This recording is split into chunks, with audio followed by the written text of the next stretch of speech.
ಎಲ್ಲ ರೈತ ಬಂಧುಗಳು ನಮಸ್ಕಾರ. ಕೂಡಿ ಪಂಚಾಯಿತಿಯ ರೈತರು ಬಂದಿದ್ದೀರಿ, ಬೇರೆ ಪಂಚಾಯಿತಿ ಮತ್ತು ಸೊಸೈಟಿಯರು ಬಂದಿದ್ದಾರೆ. ಎಲ್ಲರಿಗೂ ಧನ್ಯವಾದಗಳು. ನನ್ನ ಹೆಸರು ಡಾಕ್ಟರ್ ಶಿವಶಂಕರ್, ಕೃಷಿ ಅಧಿಕಾರಿ, ರೈತ ಸಂಪರ್ಕ ಕೇಂದ್ರ ಕೂಡಿ ಮತ್ತು ರೈತ ಸಂಪರ್ಕ ಕೇಂದ್ರ ಕಲ್ಲೂರು ಎರಡು ಹೋಗಿ ನಾನು ಹೋಗ್ತಾ ಇದ್ದೀನಿ. ಇವತ್ತು ಮುಖ್ಯ ಮಾಹಿತಿ ನಾನು ಕೊಡ್ತೇನೆ ಅಂತಂದರೆ ಬೀಜ, ಎಸ್ಪೆಷಲಿ ಹತ್ತಿ ಬೀಜನ ಎಷ್ಟು ಪ್ಯಾಕೆಟ್ ಒಂದು ಎಕರೆ ಇಡಬೇಕು, ಆಮೇಲೆ ಎಷ್ಟು ದೂರ ಇಡಬೇಕು, ಇದು ಮಾಹಿತಿ. ಮತ್ತು ಅದರಿಂದ ಏನು ಉಪಯೋಗ ಆಗುತ್ತೆ. ಈಗ ಆಗ್ತಿರೋ 2-3 ಪ್ಯಾಕೆಟಿಂದ ನಮಗೆ ಏನು ನುಕ್ಸಾನ ಇರುತ್ತೆ. ಒಂದು ಪ್ಯಾಕೆಟು ಗೌರ್ಮೆಂಟ್ ಮಾಡಿರೋದು 1 ಎಕರೆಗೆ ಮಾತ್ರ ಮಾಡಿರೋದು. 1 ಎಕರೆಗೆ ಯಾಕೆ ಪ್ಯಾಕೆಟ್ ಅಂತಂದರೆ ಒಂದು ಮಾಹಿತಿ ನಮಗೆ ಇರೋದ್ರಿಂದ 1 ಎಕರೆಗೆ ಅವರು ರಿಸರ್ಚ್ ಮಾಡಿ ಎಲ್ಲ ಮಾಡಿ ಹಾಕಿದಾಗ 7,400ರಿಂದ 500 ಎಕರೆ ಗಿಡಗಳು ಬರಬೇಕು. ಆ ಗಿಡಗಳು ಹತ್ತಿ ಪ್ರವೃತ್ತಿ ಏನಪ್ಪ ಅಂದರೆ ಹತ್ತಿ ಅಗಲ ಬೆಳೀತದೆ. ಹತ್ತಿ ಜಾಸ್ತಿ ಅಗಲ ಬೆಳೀತವೆ, ಅದಕ್ಕೆ ಕೊಲ್ಲೆಗಳು ಬರಬೇಕು. ಆ ಪ್ರವೃತ್ತಿ ಇರೋದ್ರಿಂದ ನಾವು ಭಾಳ ಹತ್ತತ್ರ 2-3 ಪ್ಯಾಕೆಟ್ ಹಾಕಿರೋದ್ರಿಂದ ಹತ್ತತ್ರ ಆದಾಗ ಏನಾಗುತ್ತೆ, ಅದಕ್ಕೆ ಇಕ್ಕಟ್ಟಾಗುತ್ತೆ. ಇಕ್ಕಟ್ಟಾದಾಗ ಅದು ಏನಾಗುತ್ತೆ, ಉದ್ದ ಬೆಳೆಯೋಕ್ಕೆ ಶುರುವಾಗುತ್ತೆ. ಎಷ್ಟು ಉದ್ದ ಬೆಳೀತದೆ ಅಗಲ ಕೊಲ್ಲೆ ಬರುತ್ತೆ. ಅಗಲ ಕೊಲ್ಲೆ ಹಿಂಗಿರಬೇಕು ಅಂತಂದಾಗ ಒಂದು ಹತ್ತಿ ಗಿಡಕ್ಕೆ ಇದು ಕಾಂಡಂದಾಗ ಇದಕ್ಕೆ ಒಂದು ಕೊಲ್ಲೆ ಬರುತ್ತಲ್ಲ, ಈ ಕೊಲ್ಲೆ ಎಲ್ಲರೂ ಈ ಕೊಲ್ಲೆಗೆ 2 ಈ ಥರ ಬ್ರ್ಯಾಂಚ್ ಕೊಲ್ಲೆ ಮತ್ತು ಈ ಕೊಲ್ಲಿಗೆ 100ನೇ ಕೊಲ್ಲೆ ಬೇಕು. ಇದನ್ನು ಕೆಲವೊಬ್ಬರು ನೋಡಿರ್ತೀವಿ, ಆ ಕೊಲ್ಲೆಗಳಿಗೆ ಯಾಕಂದರೆ ಅದು ಸತ್ತು ಇರೋದು ಹೇಗಿರ್ತದೆ, ಸತ್ತರು ಉಚ್ಚಿಬಿಡ್ತು. ಆ ಕೊಲ್ಲಿಗೆ ನೋಡ್ತೀವಿ ಈ 4 ಕೊಲ್ಲೆ ಹೊಡಿಬೇಕು ಹತ್ತಿ. ಆವಾಗ ಏನಾಗ್ತದೆ, ಅದು ಸಾಕಷ್ಟು ವರ್ಷದ ಇಳುವರಿ ಕೊಡ್ತೀವಿ.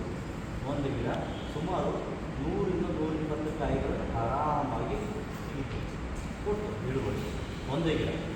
ಸೊ ಹಾಗಾಗಿ ನೀವು ಹತ್ತಿ ಉಡಬೇಕಾದಾಗ ಒಂದು ಸಾಲಿಂದ ಇನ್ನೊಂದು ಸಾಲಿಗೆ 3 ಫೀಟ್ ಇರಬೇಕು. 3 ಫೀಟ್ ಇರಬೇಕು. ಅದು ನಾವು ಎಲ್ಲರೂ ಮಾಡ್ತೇವೆ. ಆಮೇಲೆ ಒಂದು ಗಿಡದಿಂದ ಇನ್ನೊಂದು ಗಿಡಕ್ಕೆ 2 ಫೀಟ್ ಇರ್ಬೋದು. 2 ಫೀಟ್ ಇರ್ಬೋದು. ನಾರ್ಮಲ್ ಏನಾಗ್ತದೆ, 2-3 ಪ್ಯಾಕೆಟ್ ಹಾಕೋರು ಒಂದು ಗಿಡಕ್ಕೆ ಇರ್ತದೆ. ಸೊ ಇಲ್ಲೇನು ಸಮಸ್ಯೆ ಆಗ್ತದೆ, ಇದು ಹತ್ತಿನ ಹೇಳಿಲ್ಲ ಆಗಲೇ ನಾನು, ಇದು ಅಗಲ ಬೆಳೆಯುವ ಗಿಡ. ಇದಕ್ಕೆ ನೀವು ಜಾಗ ಕೊಡಬೇಕು. ಅಗಲ ಬೆಳೆದಾಗ ನಿಮಗೆ ಕೊಲ್ಲೆ ಜಾಸ್ತಿ ಆದಾಗ ಕೊಲ್ಲಿಗೆ ಹೂ ಜಾಸ್ತಿ ಆಗ್ತದೆ.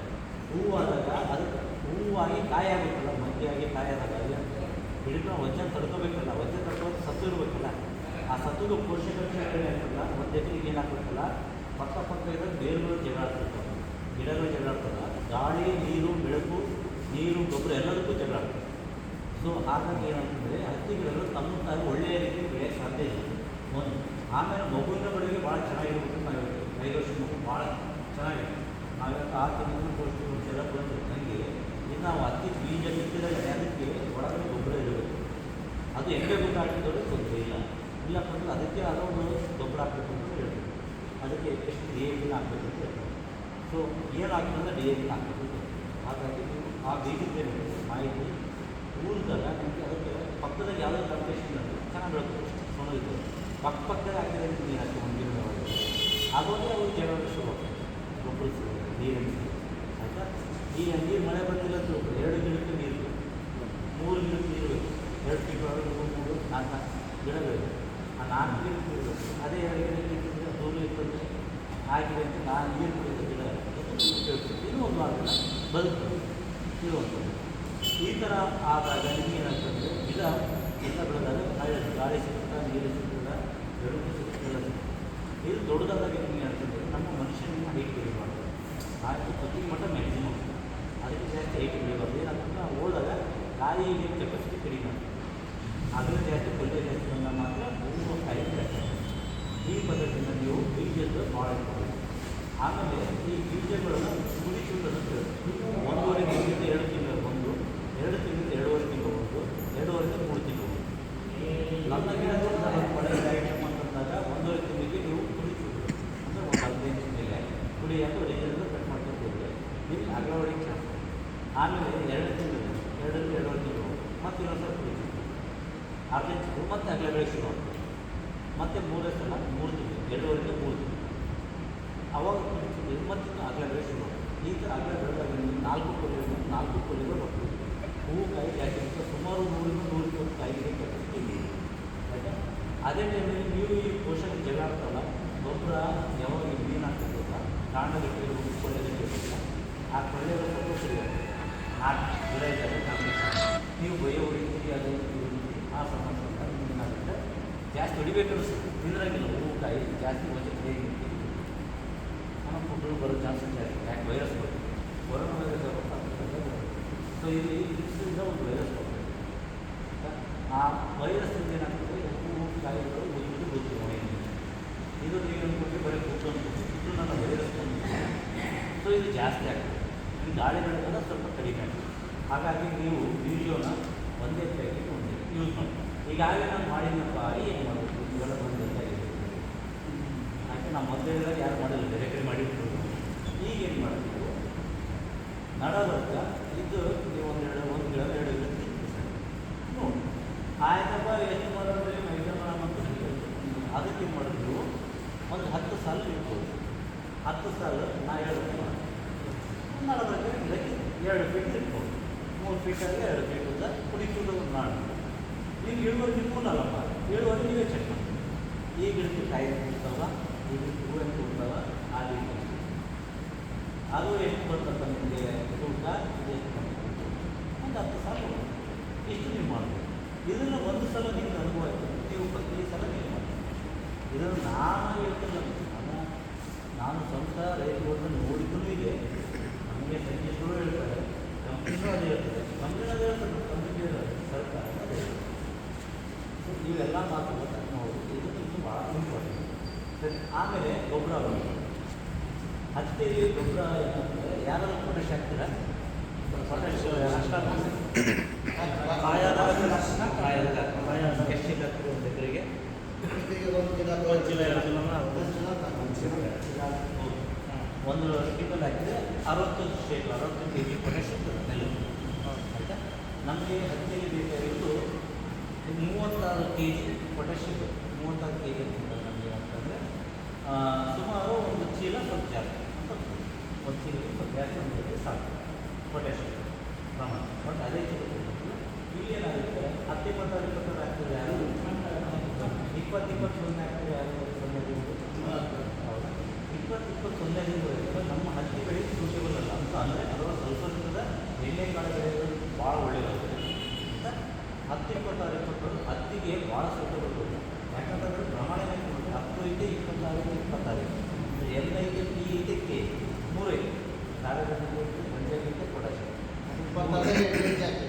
ರೇಟ್ ಜಾಸ್ತಿ ಆದರೆ ಅದಕ್ಕೆ ನಾನು ಮೊನ್ನೆ ಈಗ ರೈತರಿಗೆ ಕ್ಯಾಲ್ಕುಲೇಷನ್ ಮಾಡೋದು ನಾವು ಕ್ಯಾಲ್ಕುಲೇಷನ್ ಮಾಡೋದು ಏನಂದರೆ ನೀವೆಲ್ಲ ಗೊಬ್ಬರ ಕಲಿತು ಎಲ್ಲ ಮಿಕ್ಸ್ ಮಾಡಿದ್ರೆ ಈ ಗೊಬ್ಬರದಿಂದ ಸತ್ತ ಯಾಕಂದರೆ ಪೋಷಕಾಂಶ ಜಾಸ್ತಿ ಕೊಡ್ತೀನಿ ಪೋಷಕಾಂಶ ಗಿಡಗಳು ಜಾಸ್ತಿ ಕೊಡ್ತೀನಿ 10-26 ಸೊ ಹಾಗಾಗಿ ಆಗ್ತದೆ ಇದು ನಮಗೆ ಹತ್ತಿಗೆ ಬೇಕಾಗಿದ್ದು ಸುಮಾರು 72 36 ಅಂತ ಬೇಕಾಗಿದೆ 72 ಸಾರಜನಕ ಬೇಕು 36 ರಂಜಕ ಬೇಕು 30 ಪೊಟ್ಯಾಶ್ ಬೇಕು ಇದು ಅಂದಾಜಲ್ಲಿ ಸೈಂಟಿಸ್ಟ್ಗಳು ಅಂದಾಜಲ್ಲಿ ಎಕ್ಸ್ಪೆಕ್ಟ್ ಇರೋದು ನಾರ್ಮಲ್ ಅದನ್ನು ಇನ್ನೂ ಒಂದು ಮಣ್ಣು ಪರೀಕ್ಷೆ ಮಾಡಿಸ್ಬೇಕು ಮಾಡ್ಬೋದು ಬಟ್ ಇಷ್ಟಾದರೂ ಮಿನಿಮಮ್ಮು ನಾವು ಹಾಕಬೇಕಾಗ್ತದೆ ಸರ್ಕಾರಿ ಗೊಬ್ಬರ ಹಾಕಬೇಕು ಇವು ಎಣ್ಣೆ ಗೊಬ್ಬರ ಇವೆಲ್ಲ ಹಾಕಿದ ಮೇಲೆ ಇವೆಲ್ಲ ಇರುತ್ತೆ ಇಷ್ಟೆಲ್ಲ ಹಾಕಿದ ಮೇಲೆ ಇಷ್ಟ ಸೊ ಈ 72 ಅಂತಂದ್ರೆ ಏನಪ್ಪ ಅಂತಂದರೆ 72 ಅಂತಂದರೆ 1 ಕ್ವಿಂಟಲ್ ಯೂರಿಯಾದಲ್ಲಿ 46 kg ಸಾರಜನಕ 1 ಕ್ವಿಂಟಲ್ 46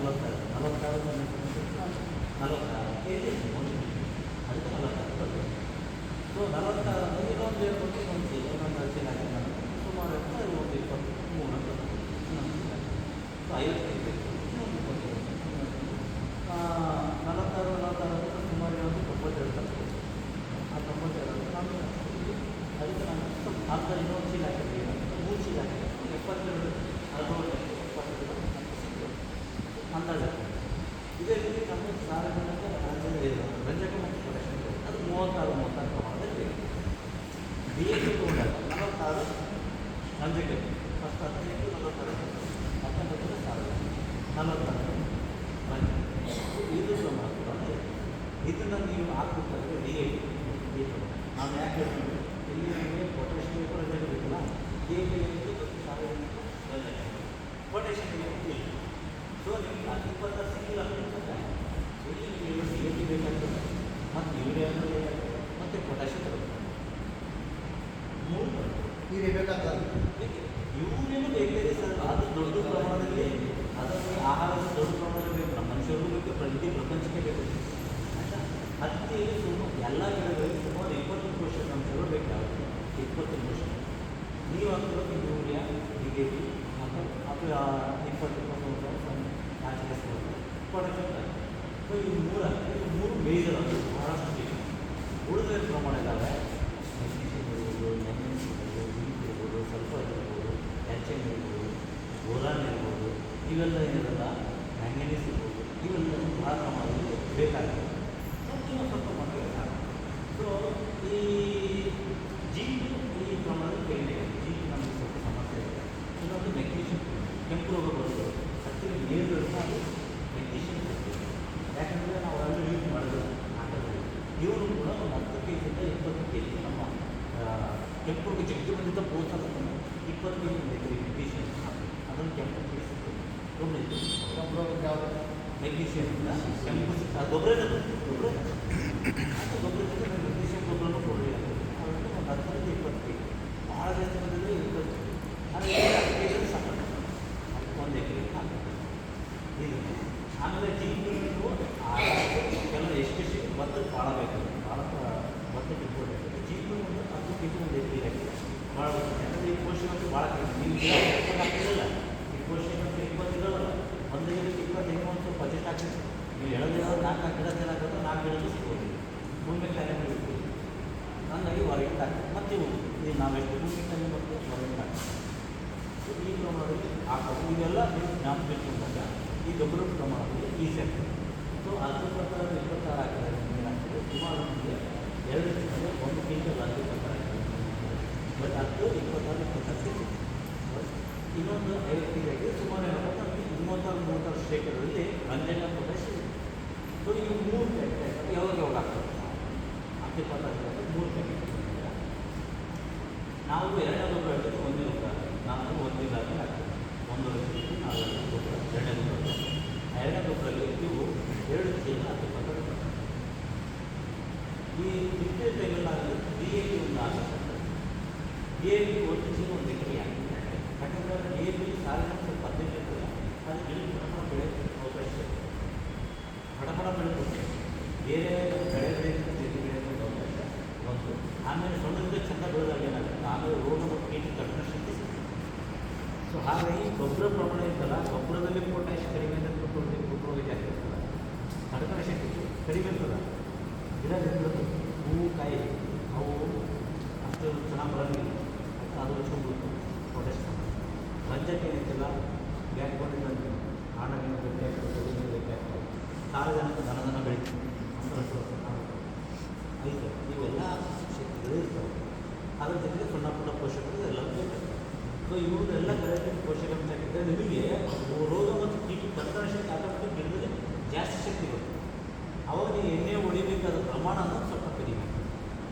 ನಮ್ಗೆ ಜಸ್ಟ್ 1 ಎಕರೆ ಬೀಜ ಎಷ್ಟು ಹಾಕ್ಬೇಕನ್ನೋದ್ರಿಂದ ಇಷ್ಟೆಲ್ಲ ಡಿಫ್ರೆನ್ಸ್ ಆಗ್ತದೆ. ಆಮೇಲೆ ಗೊಬ್ಬರ ಹಾಕೋ ಗೊಬ್ಬರನೇ ಸ್ವಲ್ಪ ತಿಳ್ಕೊಂಡು ಹಾಕೋದ್ರಿಂದ ಇಡೀ ನಮ್ಮ ಬೆಳವಣಿಗೆಯಲ್ಲಿ ಮತ್ತು ಹತ್ತಿಗೆ ಬಯ್ಯೋ ಸಾವಿರಾರು ರೂಪಾಯಿ ಕೊಡ್ತಿರಲಿಲ್ಲ ಆ ರೂಟ್ ಇದು ಪ್ರಮಾಣ ಕಡಿಮೆ ಇರ್ತದೆ. ನೀವು ಬಯ್ಯೋ ಅವಶ್ಯಕತೆ ಆಲ್ಮೋಸ್ಟ್ ಇಲ್ಲ, ಆಲ್ಮೋಸ್ಟ್ ಇಲ್ಲೇ ಇಲ್ಲ. ಅದಕ್ಕೆ ಬೇಕಿದ್ರೆ ಇನ್ನೂ ಸ್ವಲ್ಪ ಪೋಷಕತೆ ಗೊಬ್ಬರಗಳಿದ್ದಾವೆ, ಆ ಗೊಬ್ಬರಗಳನ್ನು ನೀವು ಉಳಿಬೋದು. ಅದನ್ನು ನಾನು ತಿಳಿಸ್ತೀನಿ ಮಾಡಿ ಸರಿ. ಇದು ನಿಮ್ಗೆ ಅರ್ಥ ಆಯಿತು. 2 ತಿಂಗಳ 10 26 26 1.5 ತಿಂಗಳು ಮಳೆ ಬರ್ತದೆ ಆಯಿತಾ. ಜೊತೆಗೆ ಅವಾಗ ಒಂದು ಚೀಲ ಯೂರಿಯಾ ಬೇಕು, 1 ಚೀಲ ಯೂರಿಯಾ ಹಾಕಬೇಕು, 9 ಹಾಕಬೇಕು, 1 ಚೀಲ ಯೂರಿಯಾ ಹಾಕಿದ್ರೆ ಸುಮಾರು 20 ನಾವು ಅಥವಾ 1 ಚೀಲ ಯೂರಿಯಾ ಹಾಕಬೇಕು. ಇಲ್ಲಿ ಆಲ್ರೆಡಿ ಒಂದು 10 ಇರ್ತದೆ, 1 ಚೀಲ ಯೂರಿಯಾ ಹಾಕಿದ್ರೆ 20-30%.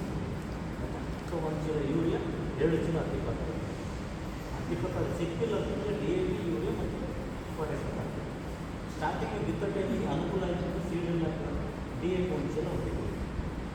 ಅದು ಭಾಳ ಸಾರಜನಕ ಜಾಸ್ತಿ ಯೂಸ್ ಮಾಡಿದ್ರೆ ಗಾಳಿಗೆ ಹಾಕೊಂಡು ಹೋಗ್ತೀವಿ. ಸೊ ಹಾಗಾಗಿ ನಾವು ಮಾಡ್ತೀವಿ ಅದನ್ನು ಗೊಬ್ಬರ ಯಾವಾಗಲೂ ಭಾಳ ಸಲ ಹಾಕ್ಬೇಕು.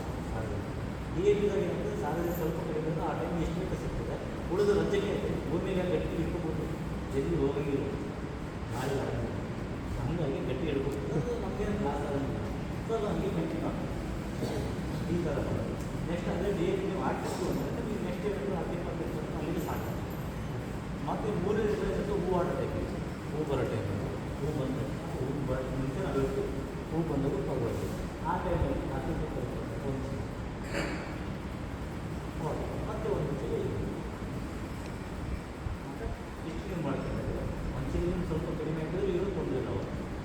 ನೀವು ಮಾಡ್ಕೊಂಡು ನಿಮಗೇನು ಪೋಷಕಾಂಶ ಗೊತ್ತಿಲ್ಲ ಲೇದರ್ ನೀವು NPK ನಿಮಗೆ ಸಮ ಪ್ರಮಾಣದಲ್ಲಿ ಕೊಟ್ಟಂಗೆ ಆಗ್ತದೆ.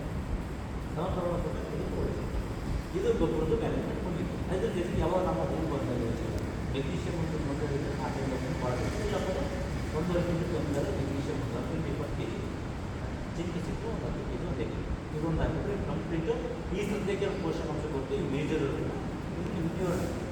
ಹೂವು ಆಡೋ ಟೈಮಲ್ಲಿ ಒಯ್ಯ ಕೊಟ್ಟು ನಮ್ಮ ಹತ್ರ ಸಮೃದ್ಧಿ ಅಂತ ಇದೆ ಅದು ಪೋಷಕಾಂಶಗಳಿರೋದು ಅದನ್ನು ಹೊಡೆದು ಹೂವು ಕಾಯಿ ಚೆನ್ನಾಗಿ ಹೂವು ಗಟ್ಟಿ ಹಾಕೋದು ದಪ್ಪ ಆಗ್ತದೆ. ಫಲ ಏನು ಆಟಕ್ಕಿಲ್ಲ ಬೋರನು ಇರ್ತದೆ ಹೂವು ಹಿಡ್ಕೊಂಡು ಬೋರನ್ನು ಹಿಡಿದು ತಂದಾಗ್ತದೆ ಹೊರಡೆ ಬಯೋಗಿ ಮತ್ತು ಅವಶ್ಯಕತೆ ಇದ್ದರೆ ಉಳಿದು ಇಲ್ಲ ಅವಶ್ಯಕತೆ ಇಲ್ಲದು ಈ ಪೋಷಕಗಳು ಚೆಂದ ಆಗ್ತದೆ. ಎರಡನೇದಾಗಿ ಇಲ್ಲಪ್ಪ ನನಗೆ ಮೆಗ್ನೀಷಿಯಮ್ ಕೊರತೆ ಇರಲಿಲ್ಲ ಮೆಗ್ನೀಷಿಯಮ್ ಹಾಕಿಲ್ಲ ನಾನು ಕೆಂಪು ಜಾಸ್ತಿ ಇದೆ ಸಮುದ್ರಗಳು ನಾನು ನೋಡ್ಬೋದು ಕಡಿಮೆ ಆಗ್ತದೆ ಕೆಂಪು ನಾನೇ ಕಡಿಮೆ ಆಗ್ತದೆ ಸ್ವಲ್ಪ ಪ್ರಮಾಣದಲ್ಲಿರ್ತದೆ. ಆದರೆ ಜಾಸ್ತಿ ಇದ್ದಾಗ ಏನು ಮಾಡ್ತೀವಿ ಮೆಗ್ನೀಷಿಯಮ್ ಸಲ್ಫೇಟನ್ನು ನಾವು ಆ ಪುಡಿನ ತಂದುಬಿಟ್ಟು ಅದನ್ನು 2% ಇಟ್ಟು 2% ಅಂತಂದು 1 ಲೀಟ್ರಿಗೆ ಸುಮಾರು ಒಂದು 2 ಗ್ರಾಮ್ ನಾವು ಹಾಕೊಂಡು 2 ಗ್ರಾಮ್ 50% 2 ಗ್ರಾಮ್ ಹಾಕೊಂಡು ನಾವು ಸ್ಪ್ರೇ ಮಾಡ್ತೀವಿ. 2ರಿಂದ 5 ಗ್ರಾಮ್ ಸ್ವಲ್ಪ ಆದ ಮೇಲೆ ಹೋಗ್ಬಿಡ್ತಾರೆ.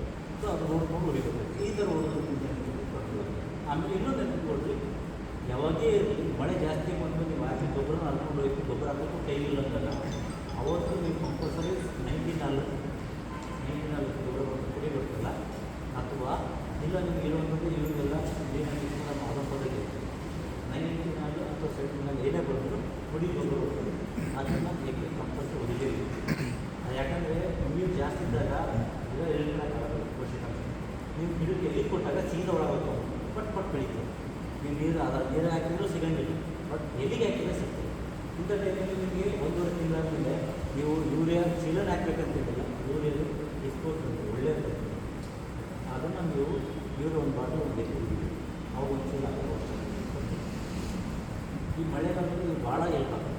ಇದರಲ್ಲಿ ಮಾಡಿದರೆ ಗಿಡ ಮುಂದೆ ಗಿಡಕ್ಕೆ ಹಾಕಪ್ಪ ಅಂತ ಆಗಂಗಿಲ್ಲ ಇದು ಭಾಳ ಇದು ಗೊಬ್ಬರ ಇದು ಮಾಡೋದಕ್ಕೆ ರೋಗ ಕೀಟ ಬಂದು ಆಟೋಮೆಟಿಕ್ ಎಲ್ಲ ಸರಿ ಇಷ್ಟು ನಾನು ಗೊಬ್ಬರದ ಮತ್ತು ನೀರಿನ ಬಗ್ಗೆ ಮತ್ತು ಏನಾದರೂ ಸ್ವಲ್ಪ ಡೌಟ್ ಇರುತ್ತೆ ನಾನು